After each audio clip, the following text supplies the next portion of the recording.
Բարի երեկո, դուք դիտում եք Հորիզոնը։ 5 տարի առաջ այսօրը սեպտեմբերի 27-ին սկսվեց 44-օրյա պատերազմը։ Առավոտյան 7:10-ին ադրբեջանական զինված ուժերը հարձակում սկսեցին Արցախի շփման գծի ամբողջ երկայնքով։ Այս պատերազմը դարձավ հայոց նորագույն պատմության ամենածանր եւ շրջադարձային էջերից մեկը։ Արցախի դեմ ագրեսիան ուղեկցվեց ադրբեջանական զինված ուժերի կողմից միջազգային նորմերի բազմաթիվ կոպիտ խախտումներով։ Նոյեմբերի 9-ին հայտարարվեց կրակի դադարեցման վերաբերյալ Հայաստանի, Ռուսաստանի, Ադրբեջանի ղեկավարների կողմից 9 կետից բաղկացած եռակողմ հայտարարության ստորագրման մասին։ 44-օրյա պատերազմի 5-րդ տարելիցի կապակցությամբ իր ֆեյսբուքյան էջում գրառում է արել Հայաստանի վարչապետ Նիկոլ Փաշինյանը։ Փառք նահատակներին եւ կեցցե Հայաստանի Հանրապետությունը, գրել է վարչապետը։ 44-օրյա մարտական գործողությունների օրերին ու դրանից հետո տեղի ունեցած մարդու իրավունքների զանգվածային խախտումները խորը հետք են թողել հազարավոր մարդկանց ճակատագրերի վրա, ֆեյսբուքի իր էջում գրել է մարդու իրավունքների պաշտպան Անահիտ Մանասյանը։ Հայաստանի մարդու իրավունքների պաշտպանը վերահաստատում է իր հանձնառությունը մանդատի բոլոր գործիքակազմերով հետևողականորեն պաշտպանելու պատերազմի ազդեցությունը կրած անձանց եւ ընտանիքների իրավունքները որպես կարևոր նպատակ ունենալով մարդու իրավունքների գերակայության արժանապատիվ կյանքի խաղաղ ու անվտանգ ապագայի երաշխավորումը նշված է գրառման մեջ։ Հայաստանի վարչապետ Նիկոլ Փաշինյանը երկօրյա աշխատանքային այցով Միացյալ Նահանգներում է, Նյու Յորքում նա մասնակցում է ՄԱԿ-ի գլխավոր ասամբլեայի 80-րդ նստաշրջանին։ Այցի շրջանակներում նաև նախատեսվում է վարչապետի հանդիպումը ՄԱԿ-ի գլխավոր քարտուղար Անտոնիո Գուտերեշի հետ։ Հայաստանի արտաքին գործերի նախարար Միրզոյանը եւս այս օրերին աշխատանքային այցով Նյու Յորքում է, որտեղ մասնակցում է ՄԱԿ-ի գլխավոր ասամբլեայի 80-րդ նստաշրջանի աշխատանքներին։ Այցի շրջանակներում նաև մի շարք հանդիպումներ է ունեցել նախարարը երկկողմ եւ բազմակողմ ձևաչափերով։ Արարատ Միրզոյանն ու Միացյալ Նահանգների սպառազինության վերահսկման եւ միջազգային անվտանգության հարցերով պետքարտուղարի տեղակալ Բրենտ Քրիստենսեն քննարկել են Հայաստանի Հանրապետության եւ Միացյալ Նահանգների միջև ռազմավարական գործընկերության զարգացման ուղղված ծրագրերի իրականացման հարցեր։ Երկուստեք ընդգծել են օգոստոսի 8-ին Վաշինգտոնում էներգետիկայի, արհեստական բանականության ոլորտներում համագործակցության վերաբերյալ ստորագրված երկկողմ հուշագրերով արձանագրված պայմանավորվածությունների կյանքի կոչման ուղղությամբ աշխատանքների ակտիվ դինամիկան։ Արարատ Միրզոյանը եւ Բրենտեն Քրիստենսեն անդրադարձել են նաեւ տարածաշրջանային զարգացումներին, ինչպես նաեւ բազմակողմ հարթակներում Հայաստանի Հանրապետություն, Ամերիկայի Միացյալ Նահանգներ փոխգործակցության հարցերին։ Գերմանիայի արտաքին գործերի դաշնային նախարար Յոհան Վադեֆուլի հետ հանդիպմանն էլ Հայաստանի արտգործնախարար Միրզոյանն ասել է, որ Հայաստանը Եվրամիությունը, այդ թվում Գերմանիան, դիտում է որպես իր ընտրած ժողովրդավարական զարգացման ճանապարհին կարևոր գործընկեր, ինչն իր արտահայտությունն է գտնում երկու երկրների միջև հարաբերությունների բովանդակության մեջ։ Ընդգծելով Հայաստանի եւ Գերմանիայի միջև ձևավորված համագործակցության նշանակալի հիմքերը, զրուցակիցները քննարկել են հարաբերությունների խորացման նոր հնարավորությունները։ Արարատ Միրզոյանն անդրադարձ կատարելով տարածաշրջանում հաստատված խաղաղությանը ներկայացրել է Վաշինգտոնում օգոստոսի 8-ին ձեռք բերված համաձայնությունների կյանքի կոչման ուղղությամբ իրականացվող աշխատանքները։ Նա նաև շնորհակալություն է հայտնել Գերմանիայի իր գործընկերոջը տարածաշրջանային հարցերին եւ Հայաստանի հետ համագործակցության զարգացմանը շարունակական ուշադրության համար։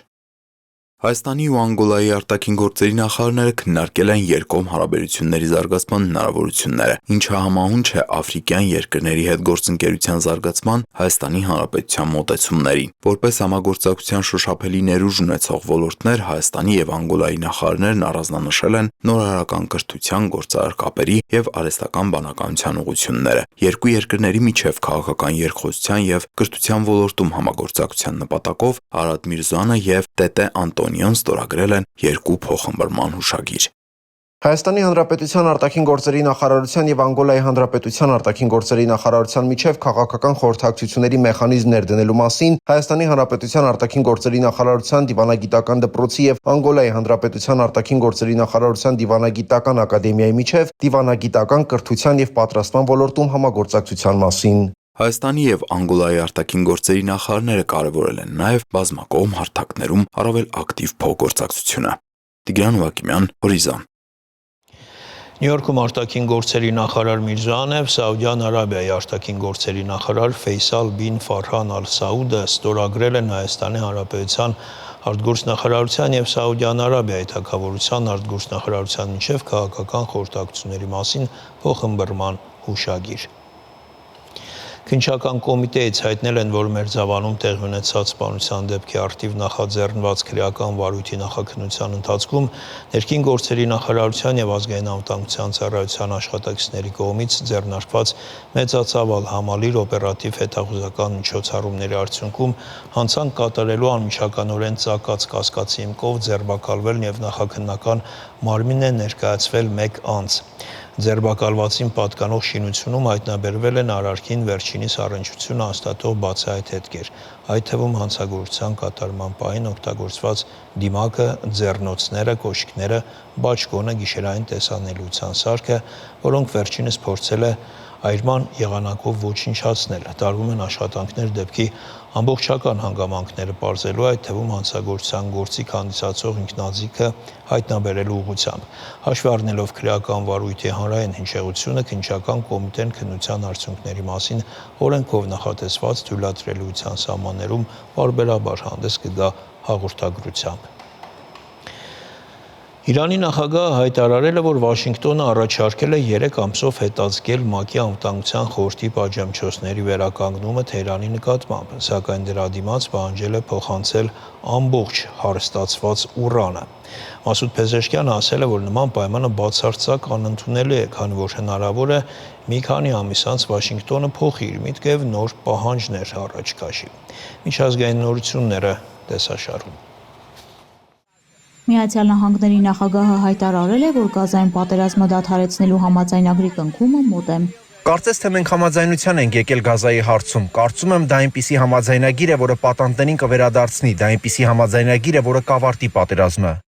Իր Truth Social հարթակում Դոնալդ Թրամփը գրել է, որ ներկայումս ընթանում են ինտենսիվ բանակցություններ Գազայի հատվածի շուրջ հակամարտության կարգավորման ուղղությամբ, որոնց մասնակցում են տարածաշրջանի բոլոր երկրները։ Ինտենսիվ բանակցությունները շարունակվում են արդեն 4 օր եւ կշարունակվեն այնքան ժամանակ, որքան անհրաժեշտ է համաձայնագրի հաջող արդյունքին հասնելու համար։ Տարածաշրջանի բոլոր երկրները մասնակցում են բանակցություններին եւ Համաս շարժումը շատ լավ տեղյակ է այս քննարկումներից։ Իսրայելը տեղեկացված է եղել բոլոր մակարդակներում։ Սպիտակ տան ղեկավարը նշել է, որ բոլորը ողջևորված են մահվան եւ խավարիայի շրջանն անցյալում թողնելու համար։ Reuters-ն էլ հղում անելով իր աղբյուրներին հայտնել է, որ Թրամփը երկուշաբթի Վաշինգտոնում կընդունի Իսրայելի վարչապետ Բենյամին Նեթանյահուին շրջանակային համաձայնագրի հասնելու նպատակով։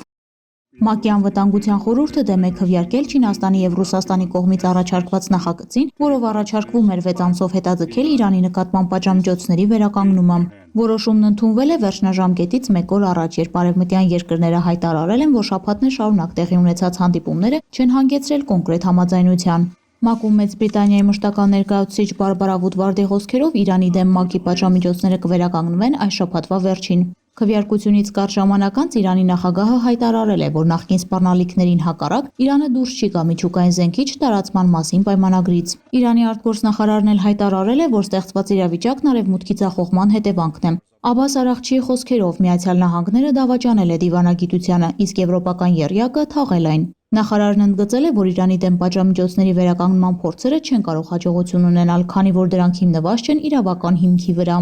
Բացի այդ, Թեհրանը հետ է կանչել իր դեսպաններին Գերմանիայից, Ֆրանսիայից եւ Մեծ Բրիտանիայից խորհրդակցությունների համար։ Վրաստանի իշխանությունները հոկտեմբերին նախատեսում են դատական հայց ներկայացնել երկրի սահմանադրական դատարան, պահանջելով արգելել նախկին նախագահ Միխեիլ Սաակաշվիլիի կողմից հիմնադրված ընդդիմադիր Միացյալ ազգային շարժում կուսակցությունը, ինչպես նաև կուսակցության հայացքներն ու քաղաքականությունը կիսող այլ քաղաքական խմբավորումները։ Այս մասին լրագրողների հետ զրույցում հայտարարել է Վրաստանի վարչապետ Իռակլի Կոբախիձեն, նշելով, որ դա ժողովրդավարական գործընթաց է։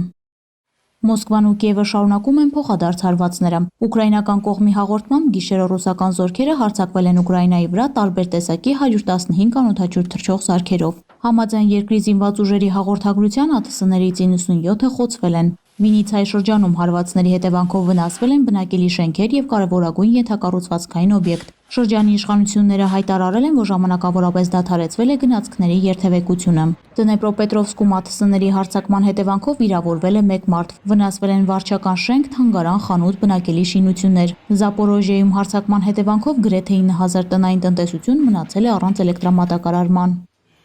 Ռուսաստանի պաշտպանության նախարարությունն էլ հայտարարել է երկրի 7 շրջաներում ոչնչացված 65 անօդաչուների մասին։ Հաղորդվում է, որ Ուկրաինայի անօդաչու թռչող սարքը հարվածել է Չուվաշիայի նավթավերամշակման կայանին։ Տարածաշրջանի ղեկավար Օլեգ Նիկոլաևի խոսքերով կայանին աննշան վնաս է հասցվել, նրա աշխատանքը դադարեցվել է, տուժածներ չկան։ Ռուսաստանի պաշտպանական գերատեսչությունը նաև հաղորդել է, որ ռուսական ուժերն իրենց վերահսկողության տակ են վերցրել Դոնեցկի, Դերիլովո եւ Մայսկոյե բնակավայրերը, ինչպես նաև Դնեպրոպետրովսկի, Ստեպովոյե բնակավայրը։ Բացի այդ, ռուսական ստորաբաժանումները բարելավել են դիրքերը մի քանի ուղղություններում։ Անահիտ Հակոբյան, Հորիզոն։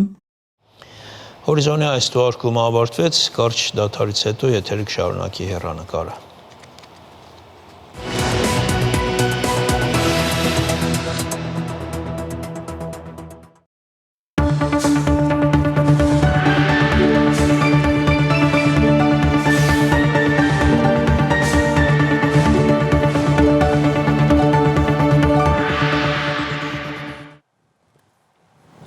Հարգելի հեռուստադիտողներ, հեռանկարի հյուրն է ՈՄԱ ողջ մնալու արվեստը կազմակերպության հիմնադիր, հետախույզ, ազատամարտիկ, հասարակական եւ ռազմական գործիչ Վովա Վարդանովը։ Բարև ձեզ, պարոն Վարդանով, շնորհակալ ենք մեր հրավերն ընդունելու համար։ Ես եմ շնորհակալ։ Այսօր սեպտեմբերի 27-ն է, խոսելու ենք 44-օրյա պատերազմից։ Բայց պատճառների մասին կարծում եմ շատ է խոսվել եւ դեռելի շատ խոսվելու է, ես առաջարկում եմ ավելի շատ հետևանքներից խոսենք, ավելի շատ դասերից այդ պատերազմի։ Արդյոք մենք դասեր քաղեցինք այդ պատերազմից։ Կարծում եմ ոչ, եթե sense կարճ չենք քաղել, որովհետև պատերազմում մեր պարտությունը, պատերազմում չէ, այդ մարտական գործողություններում պատերազմում 89-ից առեսօր չի ավարտվել։ Ինքը շատ, ոնց որ ասած, հեղինակներ ուներ այդ մարտերում պարտությունը, ու հիմնականում քաղաքական կամք չունենալը գրեթե ոչ մեկի մոտ, Հայաստանի Հանրապետության բոլոր ղեկավարների մոտ, սկսած 90-ական թվականներից առ այսօր կամք չունեն եւ ամենակարևորը չեն հասկանում ոնց է կառուցվում անվտանգային համակարգը, որ անվտանգային համակարգի մեջ զգալի դեր խաղում է ինքը գերագույն մարմին ժողովուրդը, ազգաբնակչությունը, հասարակությունը, ոնց ուզում եք ասեք, ինքը կարևորագույն դեր է խաղում, ինքը համալրողն է, ինքը պայեստազորն է, ու այդ ամեն ինչը պիտի պարապի, պատրաստի այդ պայեստազոր, համալրումներ, ստորաբաժանումներ, որոնք որ ասենք կադրային են, ենթադրենք միայն հրամանատար ունեն եւ համալրվելու են ռեզերվիստներով, այդ ռեզերվիստների հետ պարապելա պետք։ Այն պարապմունքները, որը արվում է, ծիծաղալի քանակներ են, տարեկան 3-ից 10,000 հոգի, հաշվի առնելով Հայաստանի ռեզերվը գնահատվում է 350-ից 370,000, եթե իրանք ունակ են առողջականով եւ պաշտոններ չեն զբաղացնում 250,000-ը, դա մաքսիմումով վերցնենք 10,000 են պարապում, դա նշանակում է 25 տարի մեկ պիտի վերապատրաստվի մարդը, 25 տարի դա լուրջ է, ասենք այդ նման բան սխեմա կառուցողը եւ համարվում է, որ մենք հետեւություններ ենք արել։ Բարի է։ Ես ձեր ընդհանուր գնահատականը հասկանում եմ, բայց եթե այդպես կատեգորիկ ու միանշանակ չլինենք, կան ինչ-որ տեղեր, ուղղություններ, որտեղ մենք ամեն դեպքում ունենք ինչ-որ տեղաշարժ առաջընթաց։ Օրինակ բանակը, եթե մենք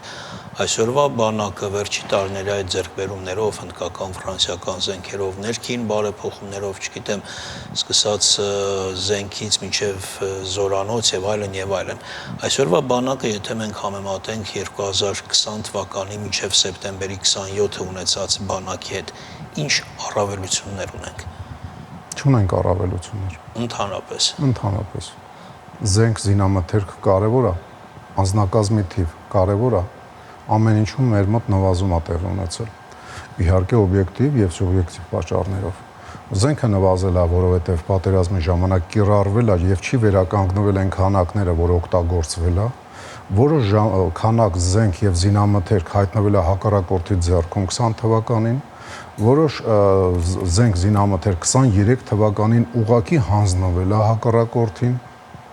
կամ Յանին Մենք Միշնովին։ զենք ձեռք բերելու ավելի լայն շուկա ունենք հիմա, ավելի մատչելի, ավելի հասանելի եւ օգտվում ենք այդ Չեմ շուկայից։ կարծում, երբեք արգելքներ չի եղել լայն շուկայից օգտվելը։ Երբ որ ասում են մենք պարտավոր էինք միայն Ռուսաստանից օգտվել, ոչ, Ռուսաստանը ճնշում էր, գործադրում որոշ զենքի տեսակներին, որը որ ինքը արտադրում էր։ Ու բնական է իր արտադրածը։ Բայց ճնշումը հերիք չէր, այն Ռուսաստանի նման Հաշվի ազդեցիկ երկրի։ առնելով, որ այդ զենքի տեսակները ավելի թանկ էին ուրիշ շուկաներում, ասենք բնական է, այդտեղից օգուտ էր քաղում, բայց թե սերբական զենքերը հայկական զինված ուժերում ներկա էին, թե Բուլղարիայի զենքեր կային, չինական զենքեր կային։ Ուզում եմ ասեմ, այնպես չէ՞ որ sense ռուսը մոնոպոլիստ էր, մոնոպոլիստ չէին, ախր իրանք բարենպաստ պայմաններ էին ստեղծել, որ մենք իրանցից առնենք։ Ուրիշ բան, որ իրանք զենք վաճառելով շատ հաճախ ոնց որ Բարենպաստ պայման այդ թանկարժեքներ զենքի։ մենք հաճախ առնում էինք այն զենքը, որը որ մեր վզին փաթաթվում էր։ Այդ դրա մասին է պետք մտածել եւ խոսալ եւ մի քիչ կամք ունենալ եւ չառնել այդ զենքերը։ Օրինակ ինքնաթիռները, որոնք 3000 կիլոմետր, ասենք, ռադիուսով թռիչք էին ապահովում, Su-30 SM-ները, մեր ինչին էր պետք։ Մենք կարայինք ավելի մատչելի, ասենք, շվեդական գրիպեններ առնեինք։ Ես ուրախացել եի, որ մենք այդ ինքնաթիռները առել ենք, ասենք, ինչ մեղքս թաքցնեմ, որովհետև իրանք գրոհող բանակի ինքնաթիռներ են։ Բայց մենք խորը պաշտպանության մեջ գտնվելով, չմշակելով գրոհային գործողություններ, գնեցինք գրոհային ամենաթանկանոց զենքերից մեկը, կարճ ասած, կարծում եմ դա փաթաթվել էր մեր վզին, որպեսզի, ասենք, Սու գործարանը կարողանա ուրիշ ինքնաթիռներ, ասենք, զարգացնի եւ արտադրի։ Բայց նույն ձևով կարելի է խոսալ նրա մասին, որ հենց այդ ժամանակ մենք գնեցինք ասա-ակա Հորդանանից օգտագործված ժեխի վերածված, ասենք, զենքի տեսակները, որը ես էլի ողջունել եմ, որովհետեւ դա ռազմարտունաբերությանը օգուտ է։ Եթե ժամանակ ունես եւ այդ ասաները, որոնք որ շատ հաճախ մարդիկ ասում էին, սխալ որոշում էր էտի առնելը, հին էին, բան, իրանք աշխատեցին։ Եվ Շուշի կողքը գտնվող, ասենք, Շուշի քենդի այդ բացատներում տեղակայված ասան 27 թիրախ է խոցել, 27։ Ուզում եմ ասեմ, նենց չի որ մենակ ռուսից են առել, որտեղ հնարավոր է իրանք լոբինգ են արել, որ հենց իրանցից առնեն։ Որտեղ հնարավոր չի եղել, որտեղ մենք կամք ենք դրսևորել, առել ենք այլ ընտրանք, ասենք, ոնց որ ասած, խանութներից ենք օգտվել։ Ամեն դեպքում, պարոն Վարդանով, կարծում եմ, որ միայն այն փաստը, որ ասում եք փաթաթել են, հա, մեր վզին այդ զենքը գտնելու, դա արդեն սահմանափակում է մեզ համար։ Սահմանափակում է, այո։ Բայց հաշվի առնելով, որ այդ ավելի շատ մենք էինք մեղավոր, որ մեր վզին էր փաթաթվում, ոչ մեկ մեզ չէր արգելում, ասենք, չէ։ Չկար այդպես բան։ Այն որ մարդ ինքն է դա ռազմական գործի գիտակներն են ընտրում այդ ցանկը, այդ զինատեսակները, այդ չէ՞ որ ինչ գիտակներ։ Լավ էլի։ Ուսադիրներով մարդիկ։ Լավ էլի։ Բա ովքեր։ Լավ էլի։ Դա քաղաքական որոշում էր։ Քաղաքական որոշում էր։ Բայց քաղաքական որոշումը վերջո պետք է հիմնված լինի մասնագիտական որոշման վրա։ Ոչ, հաճախ Հայաստանում թող լինի քաղաքական հիմա չէ, այ նաև հիմա հաճախ, այդ որ չասեն մեր ամենայն հայոց սրբությանն եմ կպնում, չէ, հաճախ միշտ 90 թվականներին ձևավորվեց մի իրավիճակ, մանավանդ երբ որ ռուսները թուրքերի եղբայրությունը հասկացան, որ լավ բան չի եւ դադարեցին մեր վրա կրակել, եկան կանգնեցին մեր կողքը, այդ վաղ ձևավորվեց մի կարծիք, որ պիտի հանկարծ ռուսներին չնեղացնենք։ Շատ դեպքերում, ասենք, ատոմակայանի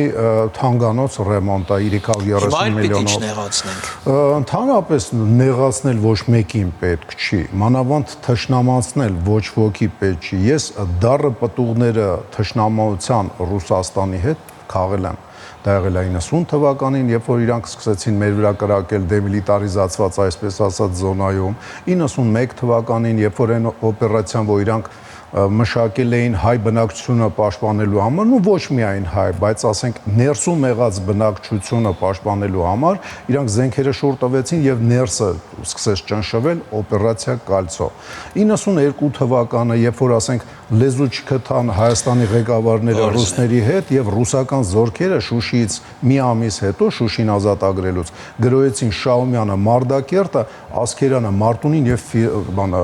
Հադրութը, ամբողջությամբ գրավելով Շաումյանը, զգալի մասով Հադրութը, Պարոն Վարդանով, մեր ժամանակը ջղայնացնել ոչ մեկին պետք չի, եթե կարաս չջղայնացնես, խես թշնամացնում ինչ-որ մեկի։ Ես ոսկի Թուրքիա չեմ ուզում թշնամություն անեմ։ Երևի թե միաժամանակ չի կարելի բոլորին չջղայնացնել, ի վերջո մեկը Ամենայն դեպս որտեղ հնարավոր է կարելի է մի քիչ ավելի զուտ լինել։ Ես զուտ առաջարկում լինել։ եմ եւս մի քանի կարևոր հարցերից խոսենք, տեսեք օրինակ ծառայությունը 1.5 տարի դարձնելու այդ նախագծից դուք կողմ եք թե դեմ, այսպես եթե կարճ ասենք։ Ես կողմ եմ, որ մի տարի դառնա, բայց պիտի լինի որոշակի նախապայմաններ դրանք կատարելուց հետո։ Նախապայմանների մեջ տարին մի անգամ բոլոր Հայաստանի Հանրապետության դեռևս տղամարդիկ, հետո հնարավոր է եւ կանայք, բոլորը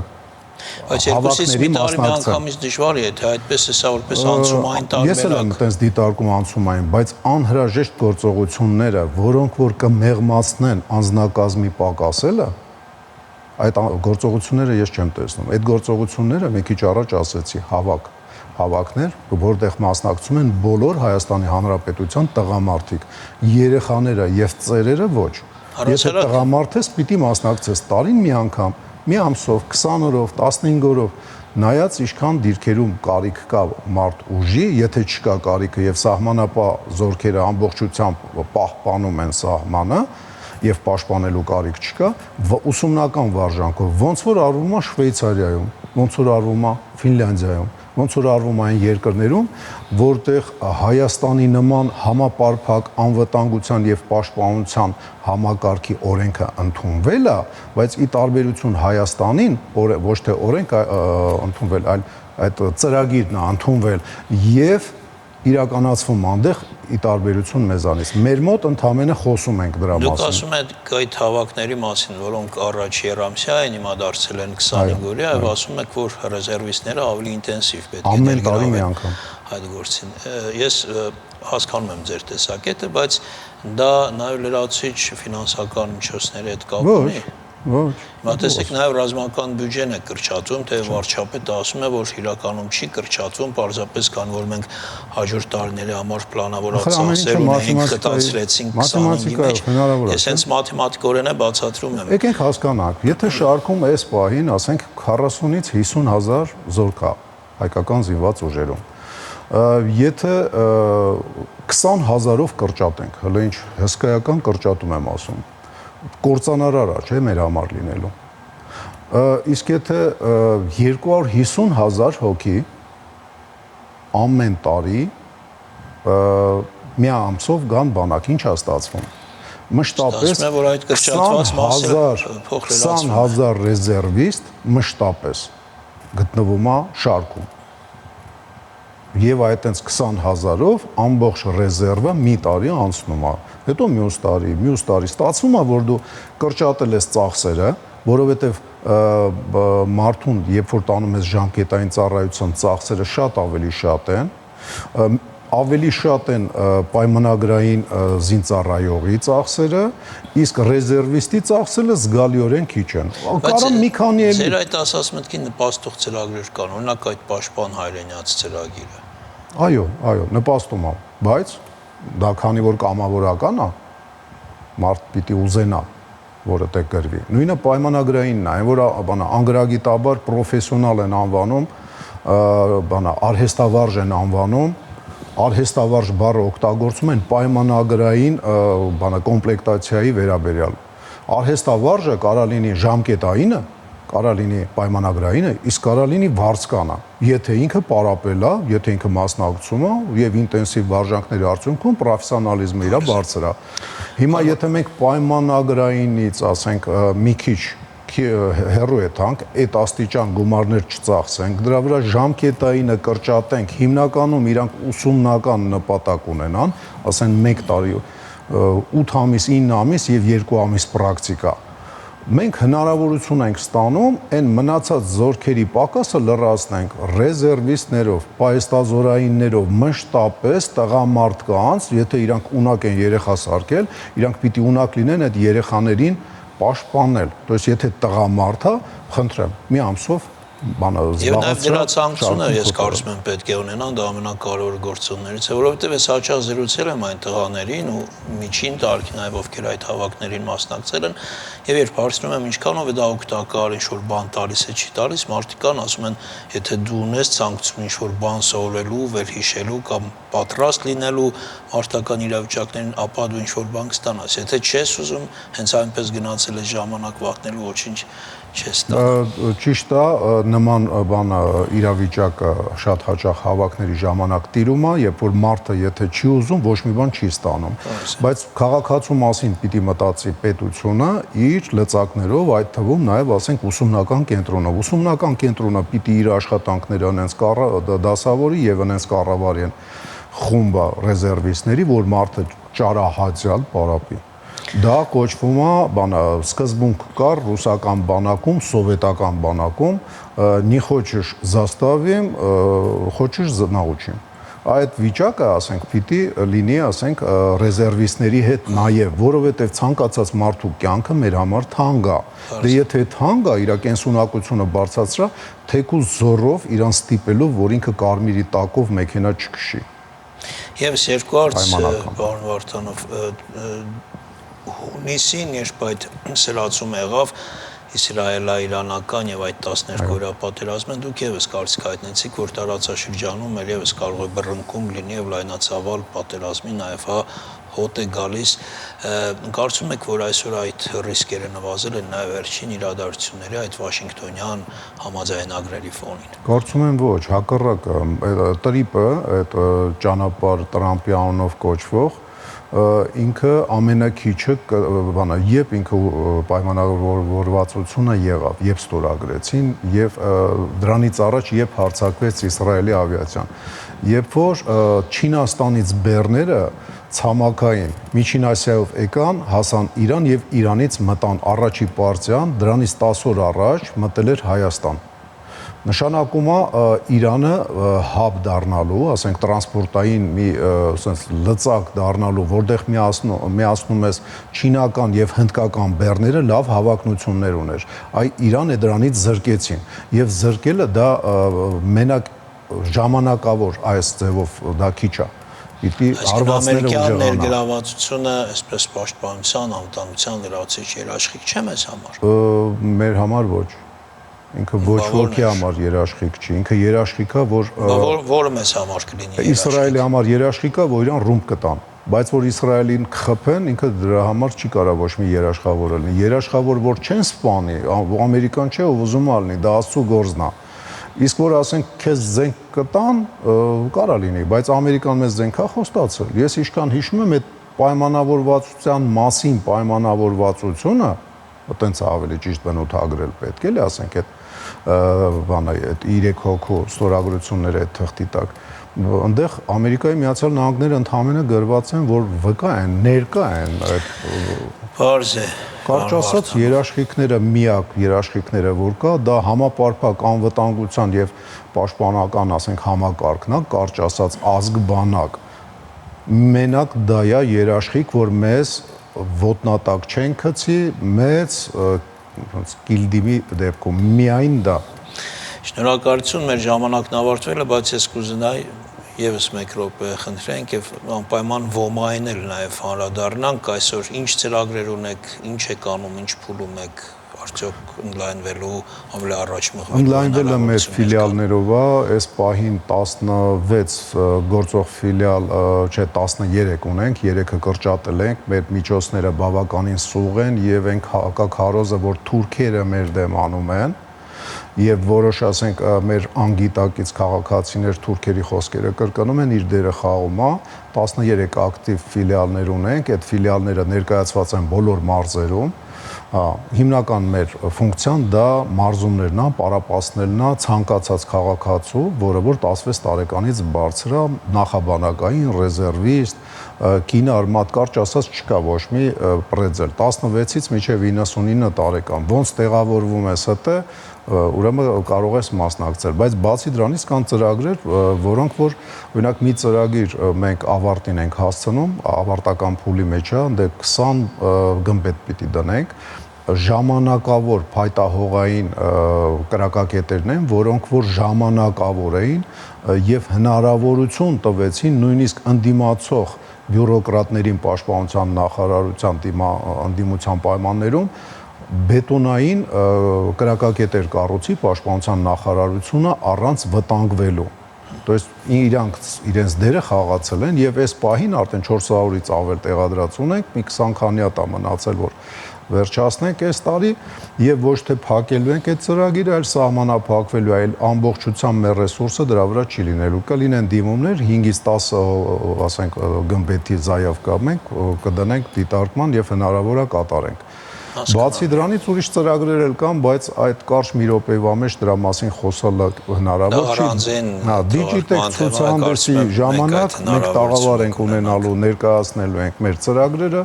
Դիջիտեկը անցկացվելու է Մերիդիանում, համեցեք, եկեք, այնտեղ կտեսնեք ինչով ենք մենք զբաղվում, մի քիչ էլ ասենց վիզուալ կտեսնեք։ Շնորհակալություն։ Ես եմ շնորհակալ։ Այսքանը հարգելի հեռուստադիտողներ, մեր հյուրն էր Վովա Վարդանովը։